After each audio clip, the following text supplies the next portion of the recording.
Welcome, everybody, to Where Did All My Friends Go? Podcast about life in the music industry. I am Patrick Tarnowski. I'm one of your hosts. I'm Bear. Yeah. Yes. Yes. The only one. I'm just here for the ride. I said I'm one of the hosts, and then you came in, and you were like, what's up? I'm the other host. Yes, that's exactly what I did. I'm Bear, and I'm the other host. I've been thinking about this, just so you know, like a little bit. I was like, okay, because, you know, with the intro, I wanted to be like, hey, what's up? I'm your host, blah, blah. And with me is my co-host. But it's like, but at the same time, I feel like co-host is like almost the type of thing, a sidekick, and you're not my sidekick. You're my partner. You're my brother. I'm your bitch. You're my No, you're my brother. You're like fucking family, dude. You think of me. You think way higher of me than I do. Well, of me. I do. I think so highly of you. I just want you to know that. Sweet. Just want you to know that. Well, we've got an amazing show for you today. We have Gabe Reasoner of Careful Gaze and Emo Hotness. I don't even know if they go by emo, but it's emotional and it tugs at my heartstrings. Whatever it is, it's incredible. It's incredible. It's incredible. It's like indie synth rock, grunge kind of. I think he's gonna like hit me up and be like, "Yo, never say we're grunge again." Hey, what did you guys do? That intro is terrible. It's garbage. Absolute garbage. Wrecked everything. We talk about some pretty fantastic things in this episode. We do.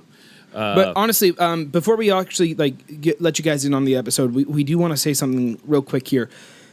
Careful Gaze is a very, very upfront, open, and honest band, and it reflects in their music. And they have a song called Rainbows, and it hits home for a lot of people.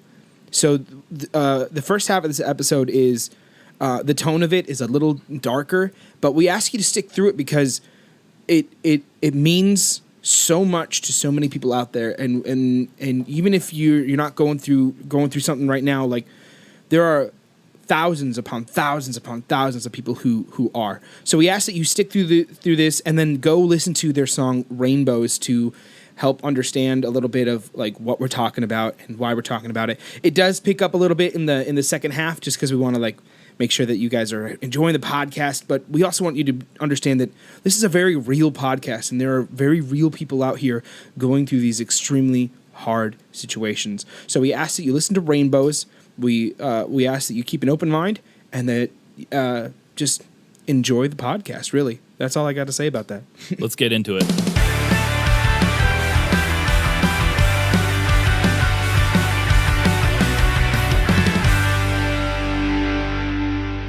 How's it going, everybody? We're really excited. We're to welcome back. We did one episode with him before.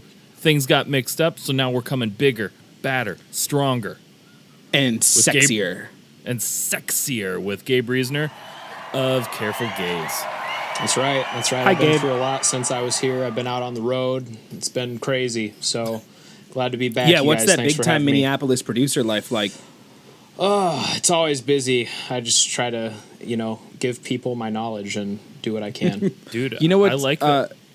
Oh, go ahead, Pat. I was just gonna comment on that Teenage Mutant Ninja Turtles coffee cup you got there. I likes that. Well, thank you. I've got we got the logo on one side. We got the basic characters from the show on the other side. Mm-hmm. There you go. I like it. And I was going to comment. Who's your favorite? You wait your turn. I'm going to wait my turn. Don't worry. I gotta say Raphael overall. Okay. Attitude. He's full of rage. Teenage and Mutant Ninja Turtles depression. the one with the little wizard boy?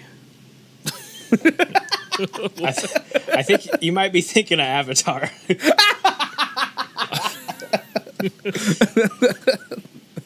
Actually, those are both really good shows. No, I was gonna say you know what's better than knowledge, or you know what's better than the fuck. I ruined it. No, I can't say it anymore. I'll edit Just it don't out. even. Just don't even go further. Just done. Leave people guessing. You know what's now. better than this Lamborghini in my garage? Knowledge. You guys remember that commercial?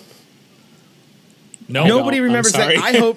I hope there's somebody out there listening to this right now that remembers that YouTube commercial because I do not want to be alone in this.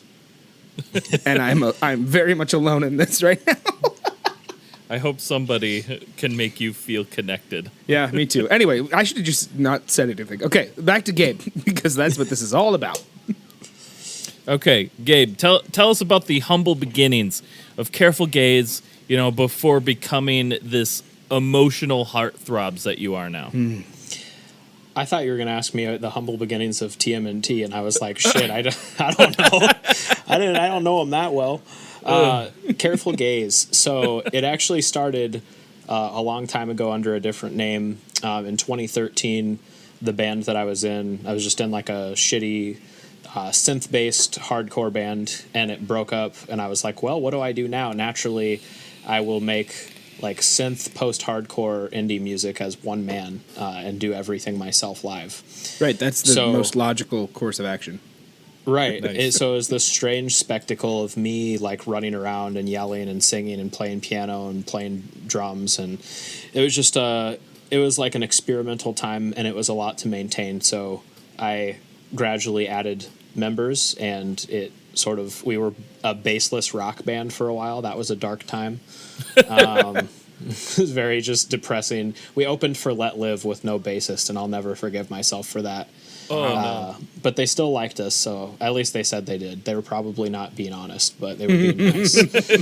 That's when like you're always gonna get somebody who's like pretends to know what they're talking about. Like, yeah, no, we don't have a bassist because we let the EQ of the guitar like cut through the low end, and that was me. It just I was like, yeah, just like, the piano really fills out a lot of the low end, you know. anything you could do to like make up for it or excuse it, just like no. I do know what I'm talking about, even though we were like, we fucked up.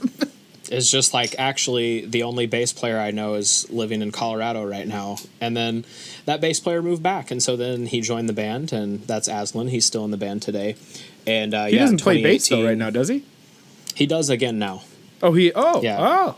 He stopped for a long time. He was playing guitar, and now he's back to bass. Gotcha.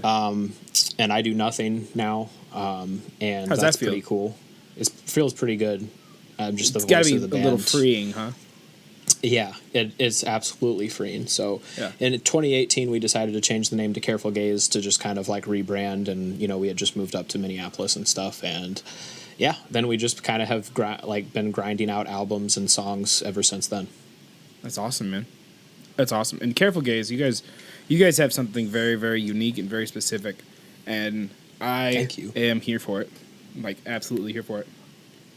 Well, that all said, according to your social media, you released your first singles, Wolf and Grade, in the summer of 2018, and your first full-length, You Too Will Rest, which is an amazing album. All of the songs you've released under Careful Gaze, which one or which ones are you most proud of, and why? I would have to say probably the two that are tied in my mind right now are Rainbows and Thunder Rolled Around Their Shores. They're both just like very heartfelt songs, very like raw emotionally. Yeah.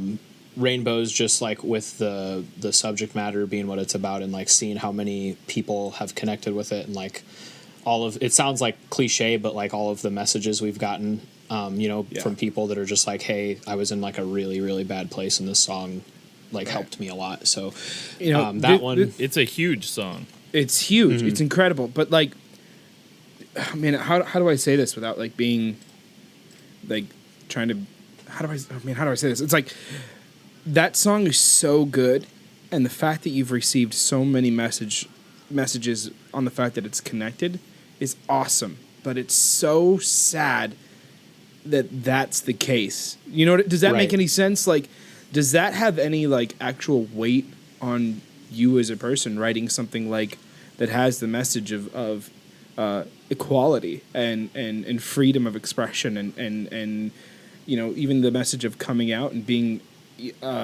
okay with who you are and just accepting you for who you are and not giving a shit about what the world thinks? Like, doesn't that weigh heavy on you?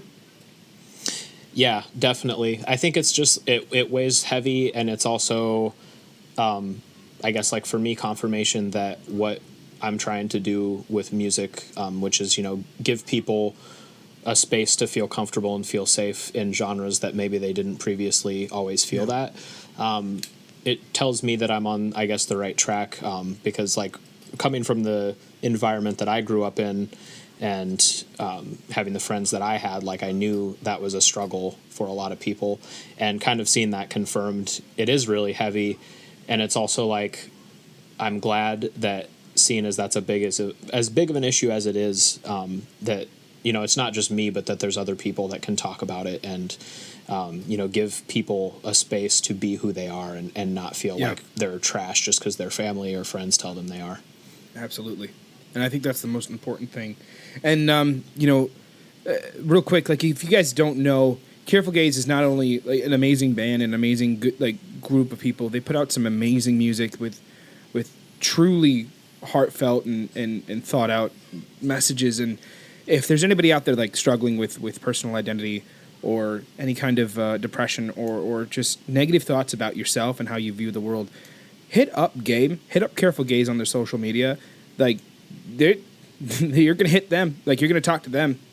There's nobody behind the scenes. It's just them. So if you guys want to reach out, please feel free. And Gabe, you want to add anything to that real quick before we move on?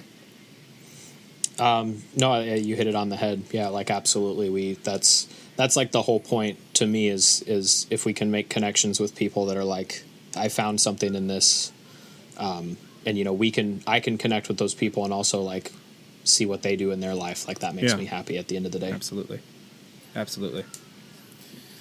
So we kind of talked about this the last time we chatted, but, you know, we'll chat about it again. So, you know, you're part of a project called Featured X.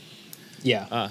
Give us a rundown of what Featured X is and how has that been going for you? Good. Yeah. Featured X is basically just a platform, like a portal, where you can go on and find guest features, anything from vocal to, I believe, like drum, guitar, you know, instrumental features as well. I specifically am just doing vocal features, but yeah, it's a spot where if somebody that either I don't know, or, you know, that just is looking for a very specific genre, like pulls me up, they can request a feature, or even people I do know, they can go through that too. And, I can take a listen to the song and decide if it's something I want to work on. And yeah, I just finished one for like a horror themed metal That's EP so cool. that some friends so cool. of mine do, and it was really cool to be able to work with them on that and have just kind of a portal to do that through.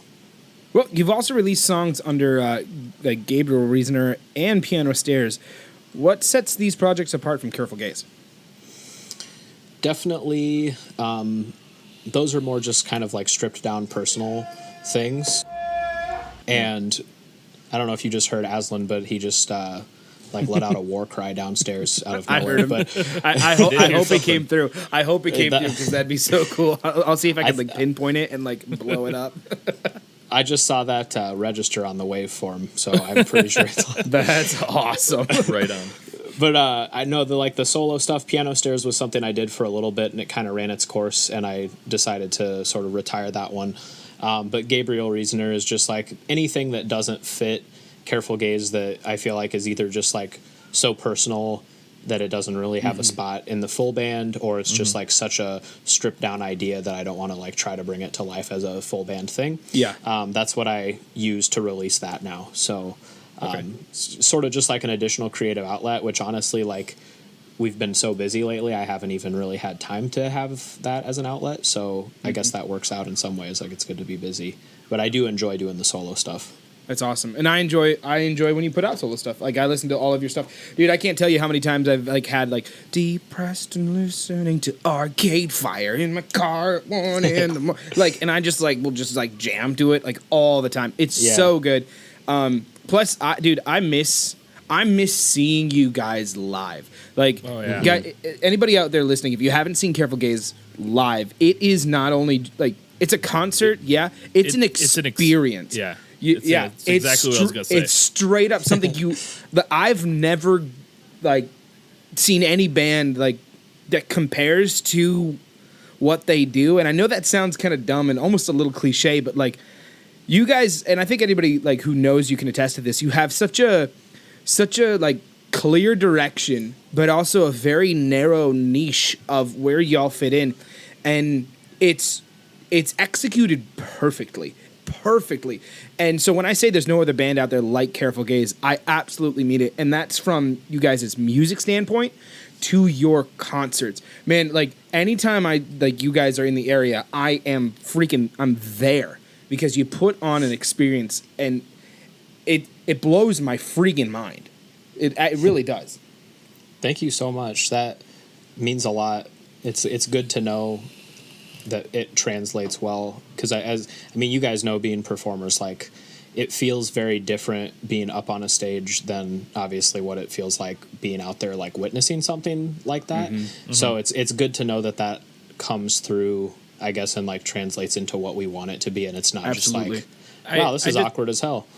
it's you guys live is it's on the same type of wavelength as, watching like early like 2000s Dashboard Confessional, where everybody's just screaming the songs back to you, to where like you half the time you don't even need to sing because they're just doing it for you. And and don't take this like the wrong way, because like every band has played to like know people, right? Like everyone's done it. It's not unheard of.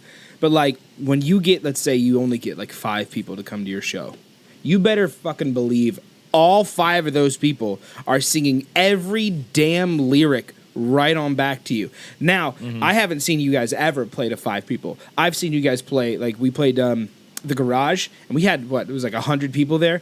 Every single freaking person was singing your lyrics back to you. Like, I remember stopping working on my van to come back into you guys' set, just so I could like scream for at least 3 songs and then go back out. But like, it's insane, and everybody who listens to you guys, you end up like making an impact. You make like you make whatever it is, the it factor, call it, resonate with everyone in that room, and it is something that it's irreplicable. My God. That's it. That was it. That's it. That's the one. I don't even care. I'm not even gonna use a dictionary. I ain't need no dictionary. I ain't need no education. Yeah. I appreciate that. Like, it really is the people that make the music for us, like the people that are there, because again, if we're doing what we're doing and everybody's just standing there like arms crossed, closed off, like, we're gonna have a bad night. And believe it or not, like, I know you said like you haven't necessarily seen that for us, but I've seen it for us. We've all seen it for ourselves. Yeah. We've all been there. Yeah, we've played like, Tulsa, Oklahoma on a Tuesday night on tour, and it's just like everybody there is like, what the fuck is this guy talking about? At 11 p.m. at a bar where everybody just wanted to go to drink for the night, and ain't nobody wanted to see a live band. They're just like, fuck, a live band is playing? I really didn't want this today. I didn't want to have to hear about Arcade Fire on a Tuesday in this bar. God damn it. More cowboy hats than non-hats. Yeah. But when we started our first song, which is the one you were talking about, actually, Highway Sideways, for our first show back a couple weeks ago, like I just didn't sing. Like, I just let the crowd scream, depressed and listening to Arcade Fire in the car at 1 in the morning. What an amazing experience. 7th Street was hopping. Like, for a moment, like for 35 minutes, basically, like, that room just felt like we were all kind of alive as like one being. And I just appreciate the people that actually give us a chance so much to like actually care enough to be there and sing the songs. Yeah. And well, that's a perfect segue into our next question. So everyone's been here. We get it. COVID's a thing. So in your like experience, in your own like whatever, after a year of not playing shows, actually it's been more like a year and a half, how was it getting back out there and playing again in front of people? Like, I know you just like talked about like the moment a little bit, but like even for like an emotional connection for you, like what was that like? It was like I was dreaming, honestly, because like, even when we are playing regular shows, I always have sort of this, I think about it ahead of time, and I have the picture of how it's going to go in my mind and kind of like, run through it in my head. And then it always ends up being different than what I imagine it to be. And like, this show felt like it was the closest thing to what I imagined. And also just like, having run through my mind of like, what is that first show back going to be for like over a year? It just felt really surreal. So the whole time we were all pretty like emotional, and like just seeing how many people came through and on a Thursday night to, support and see us and the other bands. It was just very like, how is this actually happening right now? Like, am I just actually in a dream sequence and I'm going to wake up and be pissed that I've got to just go work at a call center? Yeah. And I did, but it was the next day, and the concert was real. The concert was completely real. different. I still went to the shitty job, but so I completed my side quest. That's awesome. So our podcast is called Where Did All My Friends Go? And for anybody who's actually confused on what that means, this is a podcast about watching our friends in the music industry blow up to the point where like we have to say goodbye and watch them fly, basically do their own thing. I know that sounds cliche, but that's the point. That's the whole point of this podcast is where did all my friends go? They all made it successful. That's like why we do what we do. So with that, it is a podcast about like life in the music industry.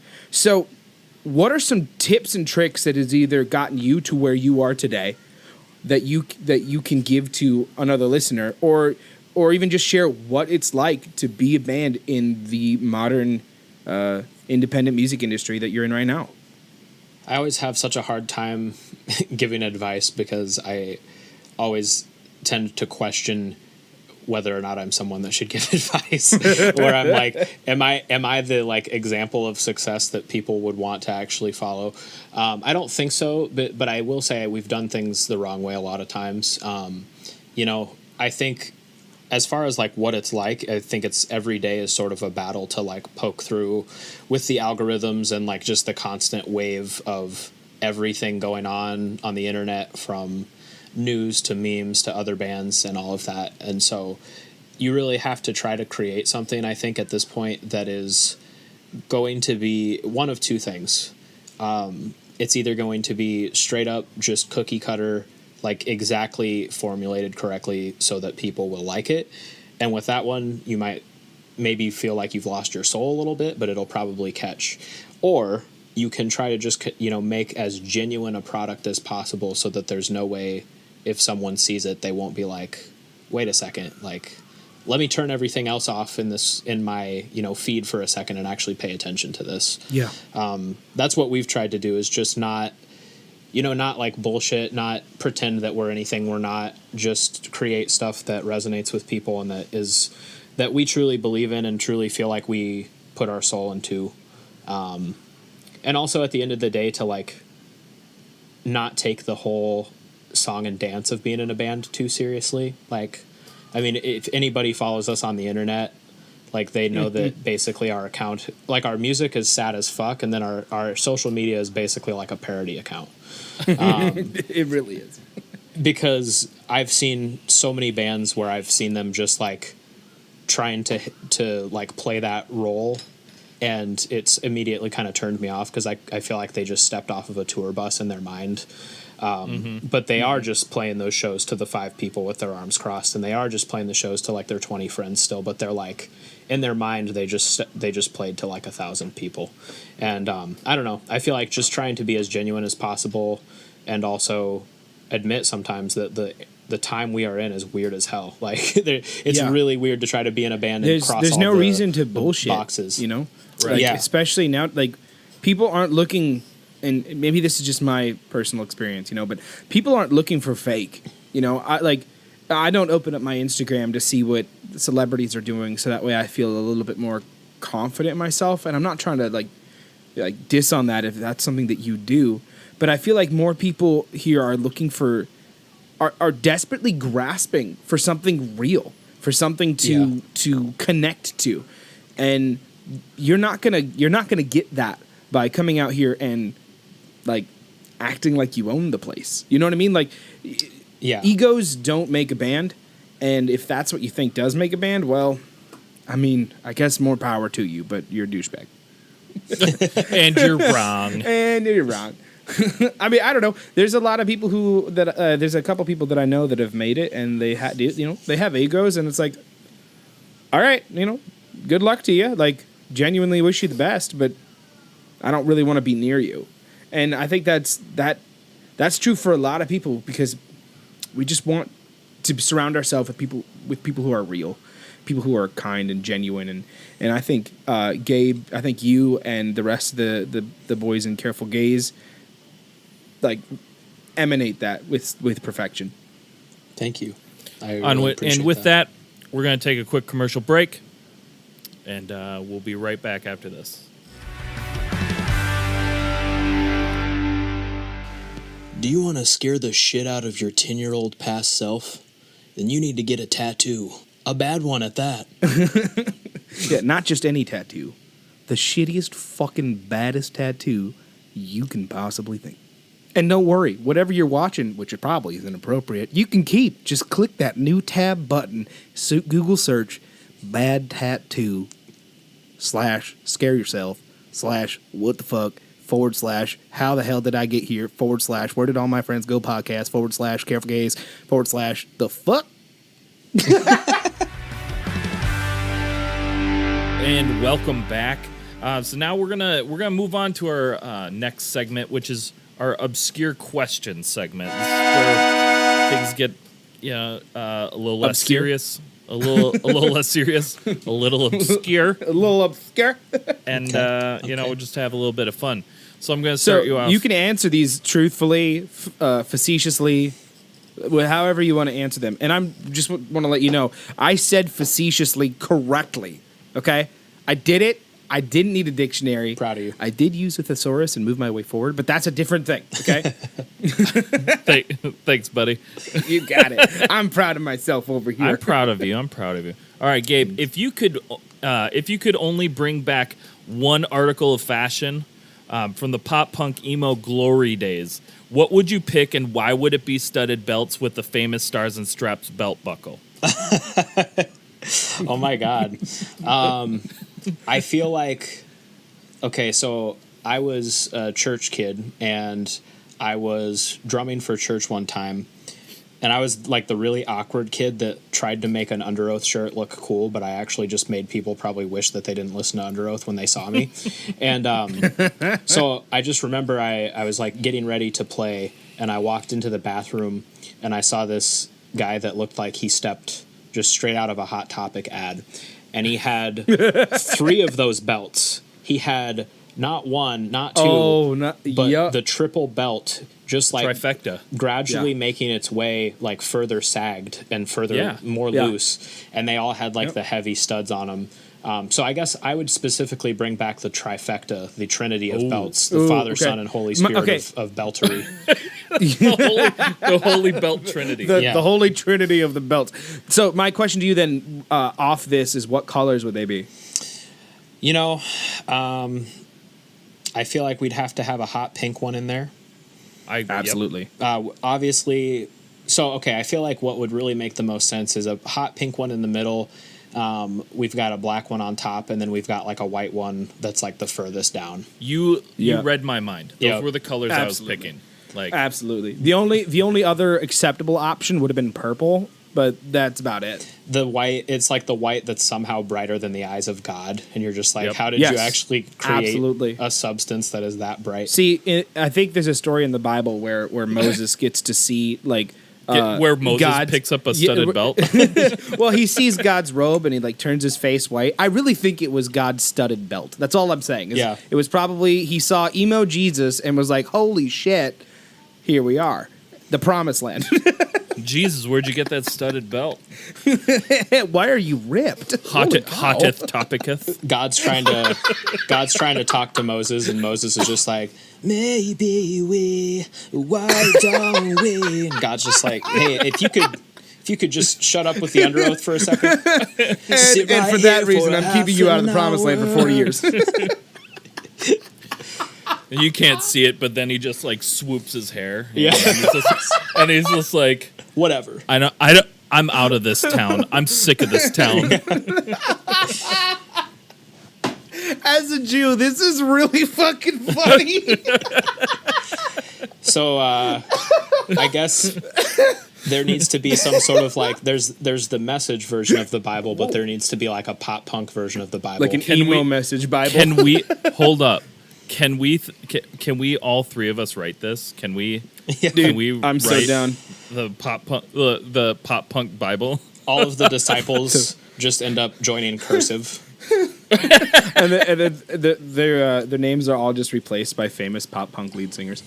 Yeah, I'm into this. Yeah, and Jesus' disciple Soupy said, "That's posy, bro."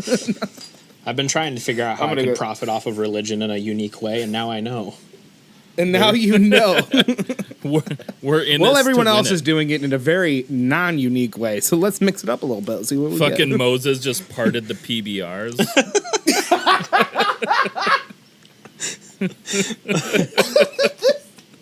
This is way better than I thought. Like ever could imagine. I'm still stuck on the fact that like Moses is flooping over his emo part. Yeah. Like, and I'm just imagining like Moses with like under eyeliner, but only under eyeliner. Yep. Like, oh. Fucking just chilling at the Brews of Galilee. Dude, all I can think about is freaking, you know those TikTok memes where it's like Hispanic Warped Tour? Like you know have you seen those TikTok memes? Uh-uh. All I'm thinking about is like Jewish Warped Tour. And okay, so that was great. The next question is: there's a great myth that humans eat up to 8 spiders a year in their sleep. Are you ever worried about not being able to eat breakfast in the morning because of that? Yes. Last night, Good. There was a loose spider in my home, and it was allowed survival, and it was in my room, and I went to bed thinking like I am most likely going to consume this spider tonight. Right, and then like the scariest thing is like you don't want to be full for breakfast. Yeah, exactly. Right, you got those Eggos you need to eat. How am I going to just drink my 3 cups of coffee on an empty stomach if there's a spider in there too? Right. I don't want 8 waffles. I want 12 of them. No, is it weird that I'm thinking that now this spider has an over? Oh, I'm in. It's like you listen to my chem, don't you? The thing is the spider's just actually goth, and he's just like, I don't want to be here no more. You're gonna go in your mouth. He's like so over it. Yeah. All right, take the last question, bud. So if 10-year-old Gabe was talking to us right now, what was your dream to be as an adult? And do you think 10-year-old Gabe would what would 10-year-old Gabe think of present Gabe? 10-year-old Gabe, if he saw present Gabe, he'd be like, oh shit, I gotta leave. Like, I gotta turn and run the opposite way. Like, he's got tattoos, he's gonna kill me. Gabe at 10 probably thought he was going to be a large mega church worship pastor, to be honest. I probably thought that I'd be like playing a 6 set of worship tunes right before like Stephen Furtick gets up there and just takes the platform or something like that. Yeah, absolutely. You'd open up for Joel Osteen. Yep. Yeah. I'm the. You'd be the opener. Yeah, I do the crowd warming up before Joel comes and does his trap set. That's wild, man. I just wanted to be a baseball player. Yeah, I mean that's a lot cooler. In my mind, it was like the peak career opportunity for me was to just grow up because I liked music already, and I was like, well, let's see here. I love music, I love the Lord, and I want to just do both of those things forever. And so I probably thought that I was going to do that. And then Under Oath came along, and you were like, "There's more." Yeah, exactly. I was wait. And now Under Oath swears in their songs, and you're like, whoa! Your head's mind blown. Listens to non-Christian Under Oath, immediately turns away from God. Well, I'll tell you what, 10-year-old Gabe's dreams can still come true with this the new pop punk church. Come visit us online. You can watch because of COVID. You can stream our pop punk church service online now. It's always at 11 p.m. at night. And we have plenty of PBRs, so I'll be there. And then in Pop Punk Bible, God, when you take the blood when you drink the blood of Christ during the communion, it's just PBR. I was gonna say. So here's my question though. Like, are we going like the Catholicism route? Are we gonna fucking sing like, do the oh, yeah, but it's gonna be a bunch of whiny voices like wah, wah, wah. but we'll just do that and be like, oh, vindicated. I am selfish. I am wrong. And then there's like a whole 4-part harmony. Yeah. I love it. I'm Amen. I wonder if this podcast is going to get taken off Spotify. I hope so. If it does, I'm going to post it everywhere else. Shit. Yeah, I'm pretty sure there was worse shit out there. Right. I mean, Right. also to kind of combine Pat and I's dreams, Aslan once went to a sports metal church where Oh, excuse me? they all wore jerseys. They all wore sports jerseys, and then their worship was like progressive metal, and they would like scream and stuff. Dead ass. I had this thought when I was in the studio this weekend. Alec and I were just chilling out. Somehow we got on the topic of like Swedish metal bands, and I'm like, do you think like Swedish metal bands are like the worship bands in Sweden? We did a deep dive on Google. The answer is yes. There's a bunch of like Christian Swedish metal worship bands that play for the churches, and I'm just sitting here like, okay, if I'm gonna go like follow Jesus, I'm moving to Sweden. Right? I feel like if you're gonna follow Jesus, you should be in Sweden.